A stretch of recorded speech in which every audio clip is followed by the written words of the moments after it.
support to any adult in Minnesota, free of charge, non-billable services. I work here at the Bridge Outreach, Mission 61 for Mary Peltz, and I am a community trainer for the Steve Rumler Hope Network, which will go over their overdose response training, tonight. If we can get the slides up, we can get started. Breathe. You got it? There we go. Perfect. All right. So like I said, this training is hosted by myself. I'm a community trainer with SRHN for short, Steve Rumler Hope Network. This is our overdose response training. It's identifying and reversing an opioid overdose.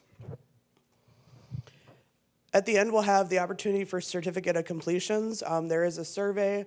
I'll have the QR code up on the TV. If that doesn't work, I'll have it on my laptop also. You can just scan it with your camera, the QR code, and then put in your info. You can get that certificate. It'll ask you some questions about me, how I did and whatnot there at the end.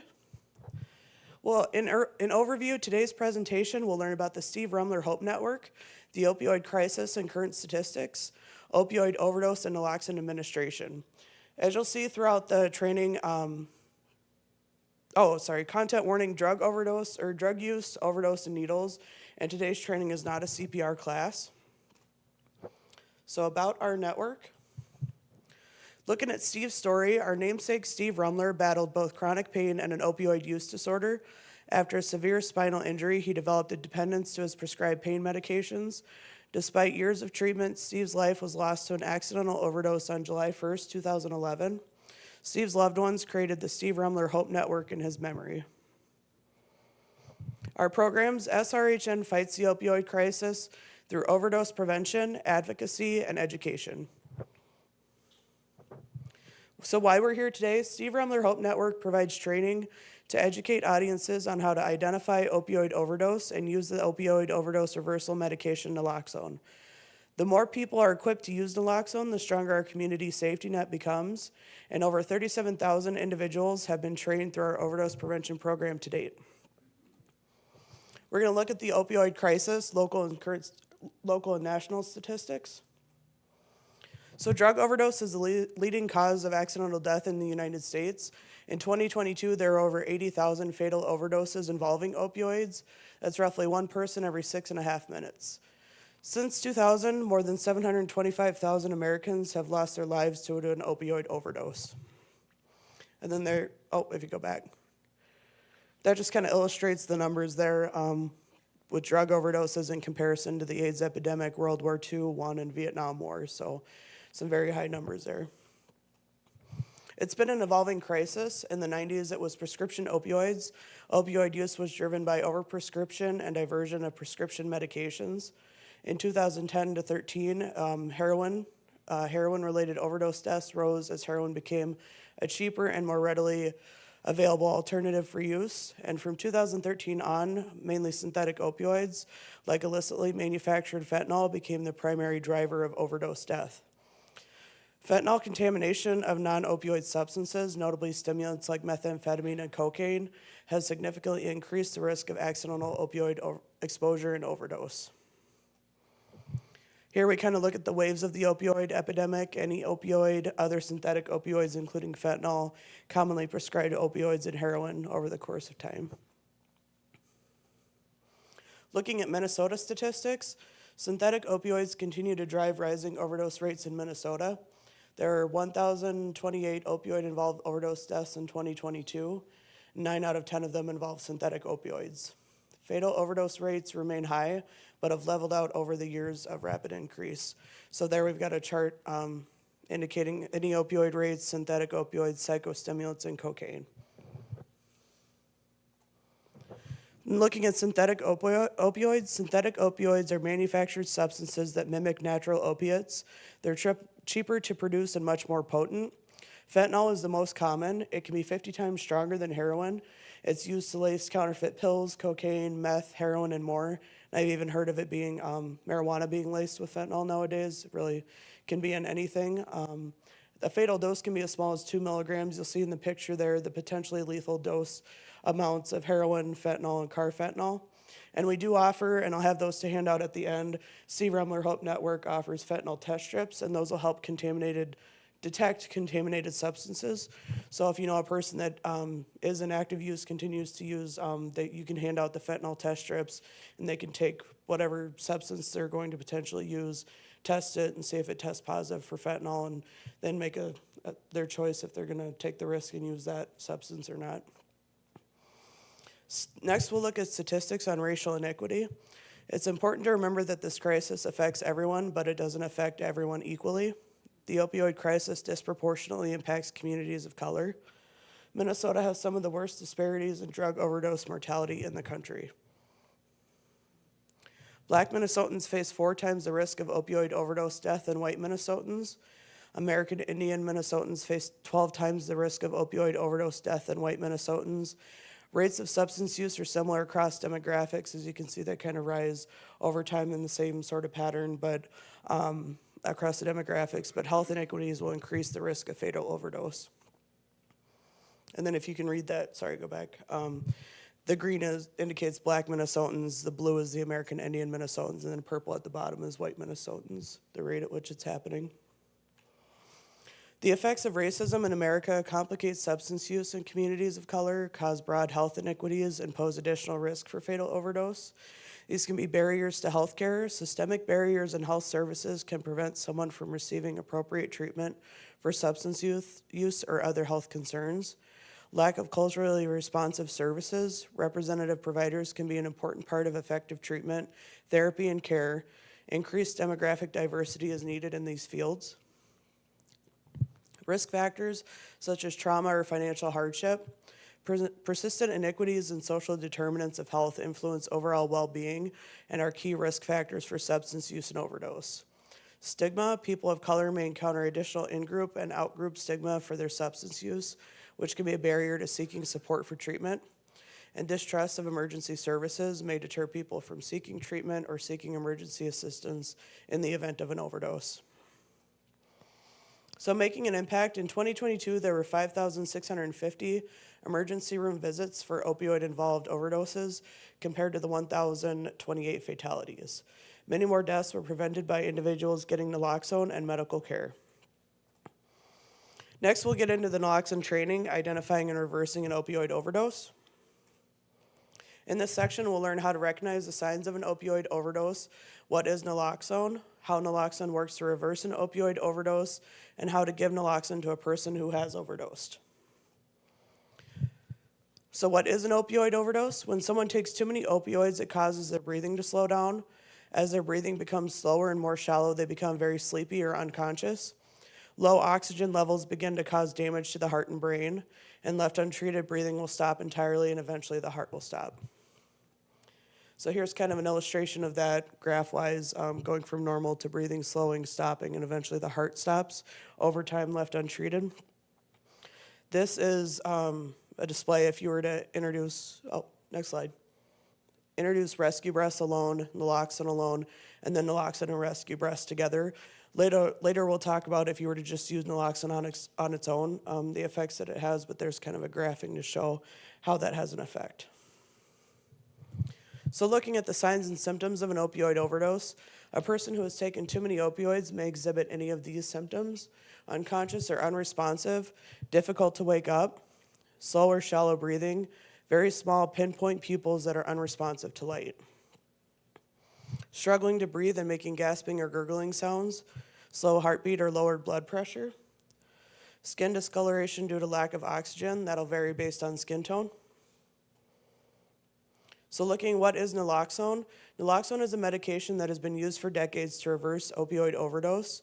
It acts in the brain to immediately block the effects of the opioid the person has taken, and it lasts about 30 to 90 minutes before it's cleared from the body. So here's kind of an illustration on how that works in the receptors of the brain, the opioid particles, and then the naloxone, how it knocks it off the receptor and takes the place of it for that period of time. It attaches to the same receptors in the brains as the opioids, but it has a stronger bond. Knocks it off the receptors, and it'll block any additional ones from bonding with the receptors for that 30 to 90 minutes. And that'll reverse the overdose and allow the person to breathe again. Naloxone can reverse an overdose caused by opioids such as heroin, morphine, hydromorphone or Dilaudid, oxycodone, Oxycontin or Percocet, hydrocodone, Norco or Vicodin, fentanyl and carfentanil. I haven't seen that one before. Nitazines, buprenorphine, codeine, and methadone. Naloxone can't reverse an overdose caused by non-opioids like stimulants, cocaine, methamphetamine, Adderall, etc., alcohol, benzodiazepines, anti-anxiety meds like Valium, Ativan, Xanax, Klonopin, and so on, other substances such as xylazine. Although you may not know what the overdose is from, it may still be beneficial to administer the naloxone. If opioids have been taken in combination with other drugs, removing the effects of the opioids could reverse the overdose. Side effects, as with any medication, there's a very small chance, less than 0.01%, that someone might be allergic to the naloxone. It could result in rash, hives, or swelling of the face, lips, or throat, but the risk of untreated opioid overdose are much greater than any possible, the risks of that are much greater than any possible allergic reaction. The first responders you'll call will be able to address any allergy-related complications when they arrive. Other side effects, if the person is only sleeping, the naloxone will cause no harm. If the person is under the influence of another substance, the naloxone will cause no harm. If the naloxone is expired, it will also cause no harm. So the naloxone formats on the next slide, there are different examples of methods of use for naloxone. It includes Narcan, the most well-known kind of version of that. That's the nasal applicator device. Today I have naloxone injectable IM version. That's just cheaper and easier to produce and manufacture and put into kits and get them out there. But the nasal spray will go into that. It is available over the counter, as I said, multiple ways. Injected directly into the muscle, the IM injection that I have today, the nasal spray, along with Narcan, there's also different brand names, Revive, an atomizer device, and some of the formats approved as over the counter. Excuse me. And then there's intravenous or IV, but that's only under the care of medical professionals. Naloxone is approved for use at all ages, and the medication involved is the same. Dosages, administration steps, and costs may vary between the types, which I mentioned. Where you can get naloxone, Steve's Law expanded naloxone access in Minnesota. Anyone in Minnesota can carry and use naloxone without a prescription. Pharmacies can and should have naloxone available both by prescription and over the counter. Pharmacists can issue a prescription on site. Prescriptions can be third-party, issued to a person who is not the person who intends to use it. And the stores can now sell those 3 milligram to 4 milligram nasal naloxones over the counter. I believe insurance does cover that too, and if not, it's about 30, 40, 50 bucks for each dose. So many community organizations also provide naloxone to the public. SRHN partners with many sites as naloxone access points or NAPs. I believe our closest one is Recovering Hope up in Mora. You can access naloxone there. Steve's Law. In 2014, the Minnesota State Legislature passed Steve's Law, Minnesota's naloxone access and Good Samaritan expansion. For naloxone, it allows all first responders, firefighters, police, and EMS, and lay people to carry and administer naloxone. It expanded naloxone access through pharmacies and third-party prescriptions, and it provides civil and criminal immunities when providing assistance for suspected opioid overdose. Looking at civil immunity, an individual administering naloxone faces no civil liability for outcomes of administering the medication. The Good Samaritan law protections encourage people to provide help. Criminal immunity, the person experiencing an overdose and the person calling 911 to seek assistance cannot face charges for use and have limited protection from charges for possession of substances, and they cannot have parole or probation revoked due to activities covered under the above immunity. These protections will expand until August 1st of this year. For more detailed information, you can visit rumlerhope.org/Steve's Law. So next we'll look at the IM administration. First, recall the signs and symptoms of an opioid overdose: unconscious or unresponsive, slow or shallow breathing, pinpoint pupils, gasping or gurgling, slow heartbeat or low blood pressure, cold or discolored skin, vary based on skin tone. So prior to the naloxone injection, if you see the symptoms of the overdose, first attempt to wake up the person by yelling, tapping, or gentle shaking. If the person isn't waking up, this is a medical emergency. Next, you'll call 911, tell them someone is unresponsive and not breathing. Give the location, the exact address if possible. Next, you'll open your naloxone kit and take out the items. So I'll pull one up and kind of go through it as we go here.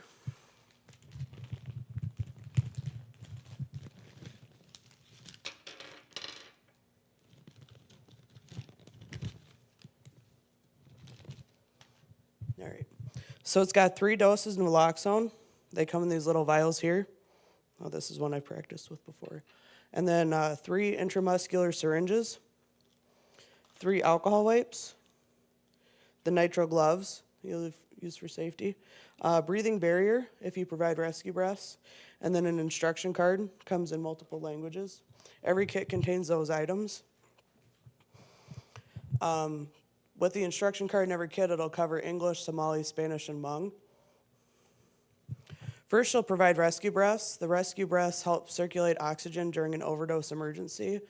If you don't feel comfortable or confident administering the rescue breaths, naloxone alone will still have a positive impact. If you remember back to the graph I pointed out, naloxone alone still does make that impact in reversing the overdose.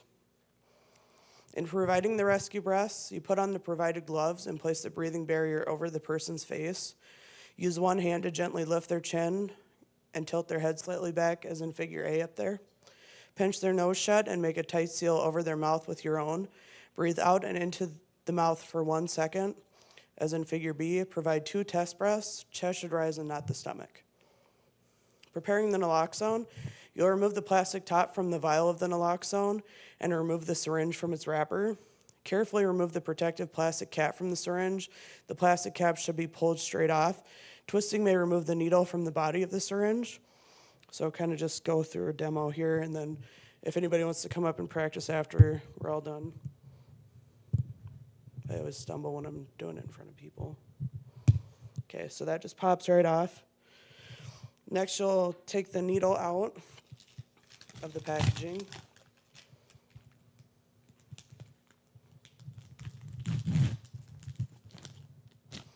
And then when you are in the moment doing this, you just pull this straight off. It's really easy to get the needle to pop off if you twist it all. So just try to do it with one hand. Pull it straight out. And then when you're there, just kind of drop it on the ground next to you. We'll get to the part later where you recap it. But that's the easiest way is to just drop it next to you. Next, you'll look at drawing the medication into the syringe. The easiest way is the vacuum method. You'll pull about 1 milliliter of air into the syringe. You'll inject the air into the vial. This will create pressure inside the vial and will help push the medication into the syringe. So you just pull back on the plunger to 1 milliliter. Just kind of get that in there. And then take the vial, and I'll kind of do the best I can here. So just insert it into the top, down into the liquid. Press the plunger down to expel the air into the vial, and then it'll suck it back up on its own.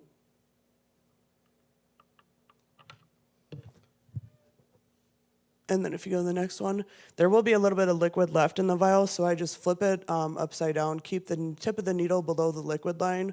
This will be easier if the vial is upside down, like I said. Pull on the plunger of the syringe to drop the remaining of the medication, and each vial will contain 1 dose. You'll come to find you might have to do more than 1 dose to kind of narc somebody and bring them back, but we'll get into that and you just repeat the steps that we've gone through. And then once you get it out, once you get all the medication in, push out any large air pockets. So I'll show you guys that. Just kind of as you push that air in and it sucked it back in there, just kind of flip it. There'll be a little bit left there. I can't ever get it to suck it all in, but below the liquid line, and then just drop back until you got all of it. Microphone. Can't do, I only have 2 hands, Sabrina. They get it, okay.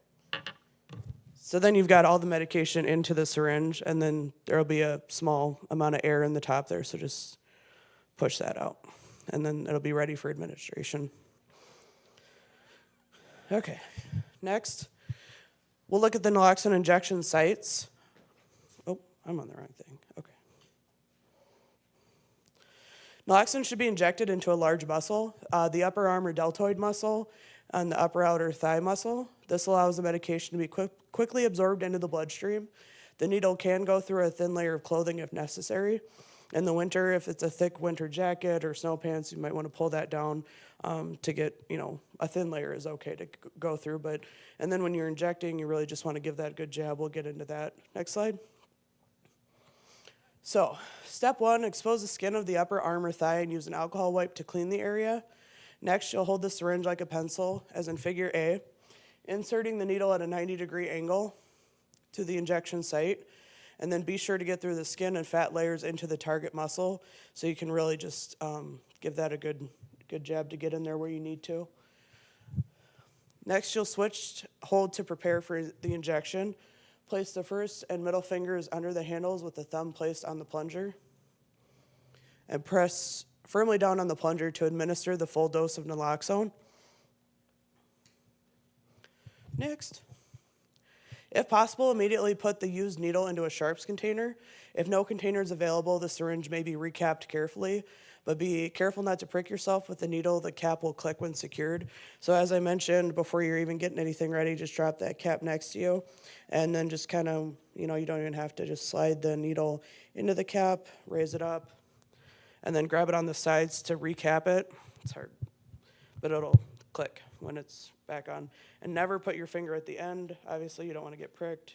Risk of blood-borne pathogens, whatnot. Okay, so next, after administering the naloxone, you will check the person's breathing and provide 2 rescue breaths. That'll be 1 breath every 5 seconds for 2 minutes while waiting for the effects of the naloxone. If there's no improvement in the person's condition after 2 minutes, you should administer another dose of naloxone. You'll just repeat the previous steps, and if possible, switch the injection site between doses. And we'll look at the nasal spray applicator administration also. These are some of the brandings of the nasal option.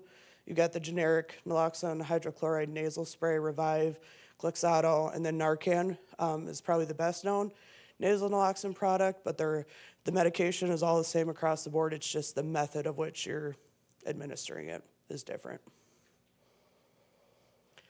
So prior to the nasal administration, it'll be much the same as we went over already. First, you'll attempt to wake up the person by yelling, gentle shaking, or tapping.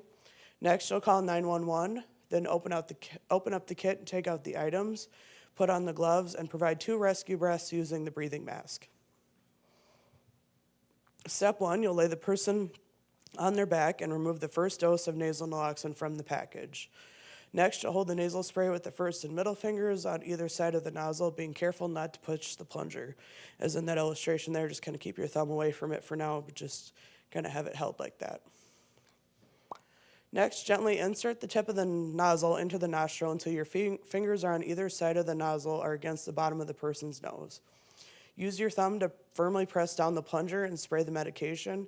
Each applicator contains 1 dose, and you'll remove the used applicator from the nostril after giving the dose. Next, check the person's breathing and provide rescue breaths. That'll be 1 breath every 5 seconds for 2 minutes while waiting for the effects of the naloxone. If there's no improvement in the person's condition after 2 minutes, you should administer another dose of naloxone.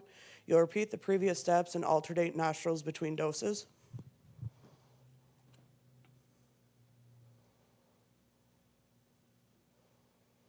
Next, wait for help to arrive. If when the person begins breathing, do not leave them. You'll want to help them into the recovery position if possible and monitor their breathing. And then it's kind of illustrated up there with the hands supporting the head and the knees stopping the body from rolling onto the stomach. It's important to stay with the person until help arrives. When the naloxone wears off after about 30 to 90 minutes, an individual can slip back into overdose. You'll need to administer additional doses of naloxone if this occurs before medical assistance arrives.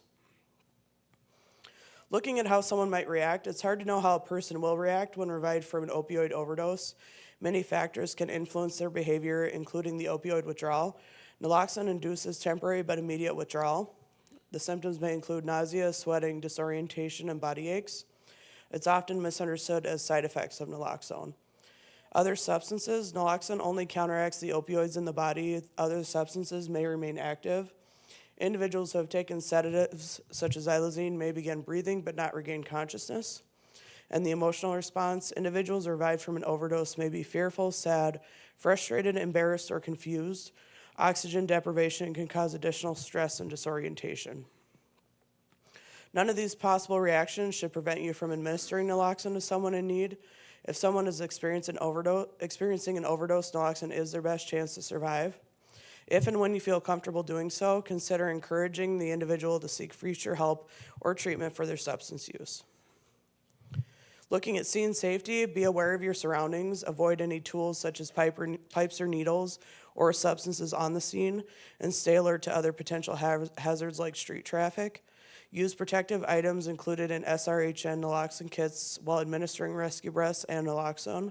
You'll want to avoid touching your nose, mouth, or eyes, and wash your hands after. And once EMS arrives, allow them to take over assisting the individual, answer any questions the first responders may have, and exit the immediate scene. Prioritize your safety always. If anything is making you feel unsafe, remove yourself from the situation, call 911, and wait for EMS to arrive. Safe disposal. All used supplies can be given to first responders for disposal. That's really the easiest way. They'll be on scene no matter what, so you can just hand them over. Otherwise, other options, when disposing of used syringes, used needles should be placed into a sharps disposal container or a rigid plastic container. Do not use a glass container, and services are available to dispose of collected sharps. And disposal of naloxone vials and nasal applicators. Naloxone is non-toxic and may be thrown out in household trash. The small components like the vials and applicators may be choking hazards for children or pets. In storing naloxone, naloxone is best kept at room temperature. You want to avoid extreme temperatures, both hot and cold. The kit should be stored away from direct sunlight. The SRHN kits are packed in the UV-resistant bags, but it's still best to keep them away from direct light. And they have an FDA-required expiration date of 2 to 3 years. You can reach out to us for a replacement kit and return expired or unused kits to us. After about 2 to 3 years, it's always good to have like a refresher training anyway, and then you should receive a new kit after that time. So it's always good to get refreshed when you're getting your new kit. This is where you'll find the expiration dates on the different methods. The vials are located there, and then the Narcan nasal spray is on that portion of the packaging. If you need more naloxone, we partner with community organizations, clinics, and businesses as naloxone access points or NAPs where anyone can get naloxone. You can find your nearest NAP. I mentioned Recovering Hope in Mora, but outside of that, rumlerhope.org/NAP, and they can be requested at most pharmacies or purchased over the counter. If you need fentanyl test strips, we offer the FTS kits through our ODP program and NAP partners. The kits each contain 4 strips that can be used to detect the presence of synthetic opioids and other substances. I'll be handing those out today, but if you'd like more information, you can visit rumlerhope.org/FTS. And supporting our network. To donate, you can click donate on our website to support our continuing work. If you're interested in volunteering, our volunteers make our mission possible.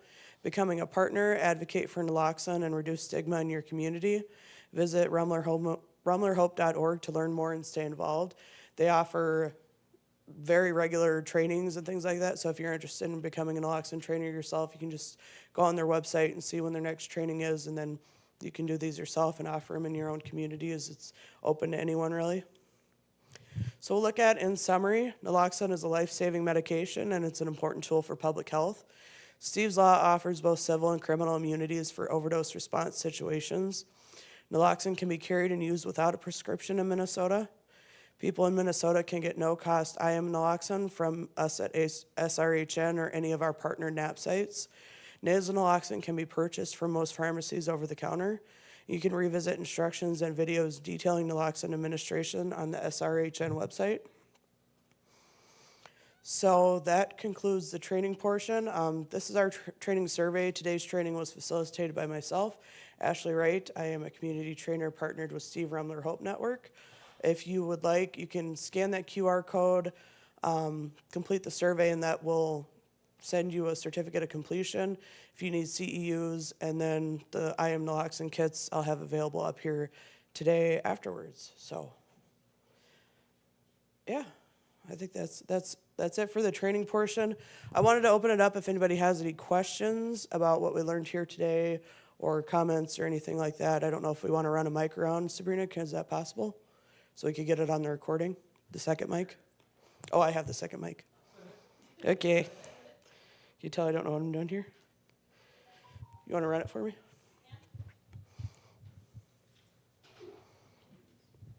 Put you to work tonight. I think over here we had a question or comment. Is it on? Can I keep it in my car? Yes, you can keep it in your car. If you want to keep it in your car, the best place to keep it in your car is the glove box.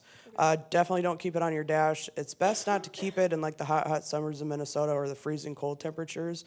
But I have read if they do happen to freeze for any reason, you can thaw them out and they work just as well.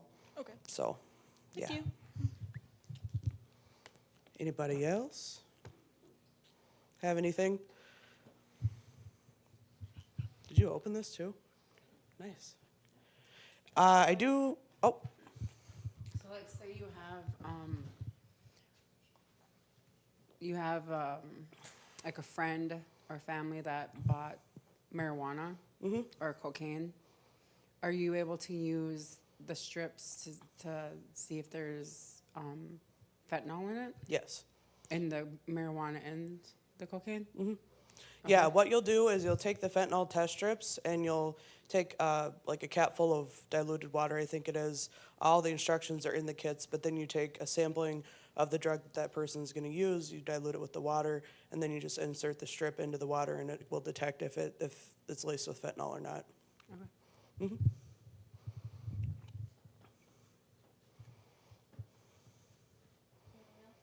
Anybody else? Jim?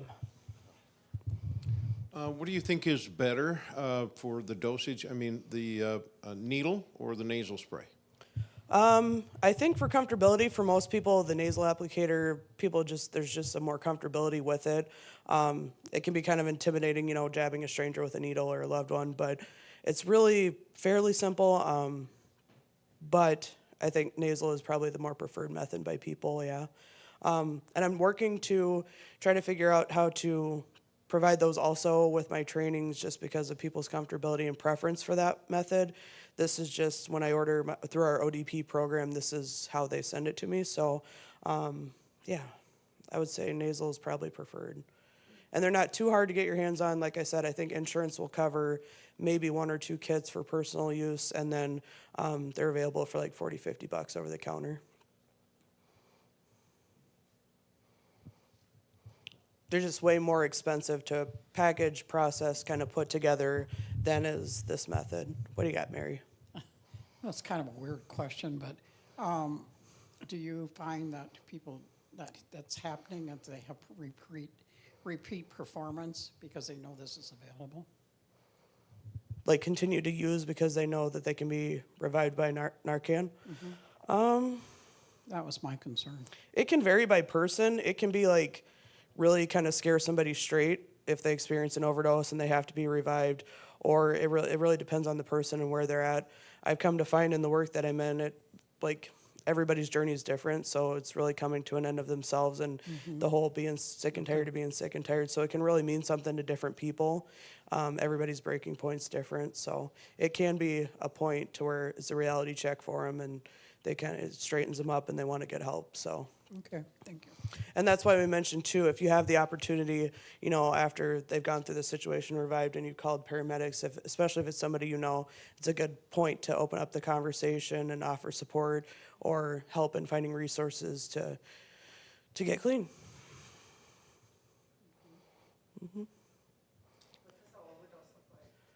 An overdose?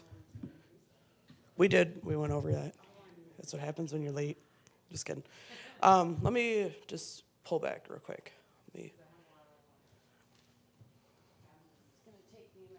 I want to read it right. So, the signs and symptoms of an opioid overdose, I think that's the 4th or 5th slide. They'll be unconscious or unresponsive. They'll have slow or shallow breathing, pinpoint pupils, gasping or gurgling, slow heartbeat or low blood pressure, and cold or discolored skin, and that'll vary based on skin tone. And I can give you the website too, the Brumler Hope website, and you can go over the slides there too. And if you wanted to get trained up, they have sessions for that too. So they take you all through it, and then you kind of do. If anybody's interested in that, you just kind of go on their website, do the training, then set up, and it's like a process of studying the slides, doing a mock training with one of their facilitators, and then you're pretty much equipped, certified to teach it to your own places, public communities, things like that. Absolutely. Always here for you. Yeah.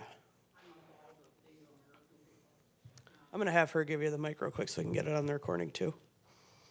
Put you on the spot, Mary. I'm involved with Native American people, and it's very, very high. Super high. People they're dying like crazy. But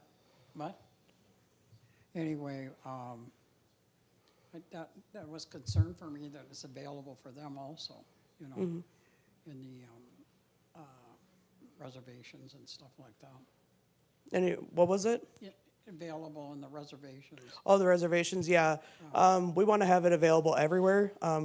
I do work in Mille Lacs right now and bring that over to that community, but trying to branch out anywhere that I can do these trainings. I do try to just get to know whoever I can, bring it wherever I can, because the more we equip the people in the community, the more lives we'll save, and it's just, you know, yeah. So definitely open for that. And making connections, going to community events all over the place to meet folks on those reservation communities and get trainers trained up there too and offered to everybody, so, yeah. Any other questions, comments? I want to have 2 volunteers come up and give this a try. Anybody, like 2 folks that want to come up and practice? We got the vials here and the syringes. If you want to just give it a try, I know you were not here the entire time. Do we have anybody right here? You 2 want to come up? All right. Jake? Put you on the spot? You want? All right, there we go. You can put the gloves on if you want. Okay. We'll wait for Jake to get up here too. You come right up here, buddy. All right. Here's your vial. So just demonstrate how it. Yeah. In practice, just start with the vial and take the cap off first. The orange cap there. Yep. And prepare your vial. Yep.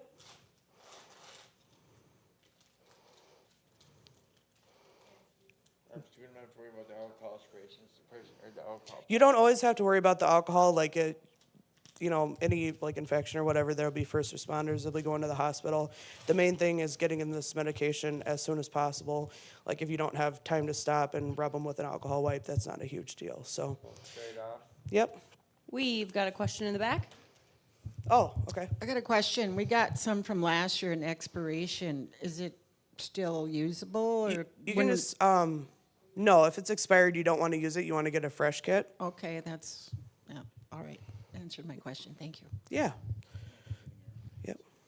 So just pull it down below the liquid line, like as far down as it, like down to here, and then just draw back. Yep. Did you get all of it? Yeah. And then, There's a little bit left. yep. I got Just make sure you get all the medication, and then, yep, push the remainder of the air out. Did you get all that? Now flip it upside down, like you had it, and then expel that air, and then it's ready for administration. Yep. Yep, see, they're easy to pop off, so you gotta really pull them straight out. What are you looking for? Right here? No, my cap for my. Oh, did it fall? Oh, okay. Yep, and then just slide it off from the side like that. Lift up, and press down on the sides. Awesome. You want to try to recap it? Cap it? Yeah. Yep. Perfect. Awesome. Great job, guys. Thank you. Yeah. So that's all I have for you for tonight. Thank you all so much for coming out. I have kits up here. Feel free to take however many you need. If you work or know people in recovery homes, you can bring those back there. Take however many you need. There's fentanyl test strips. So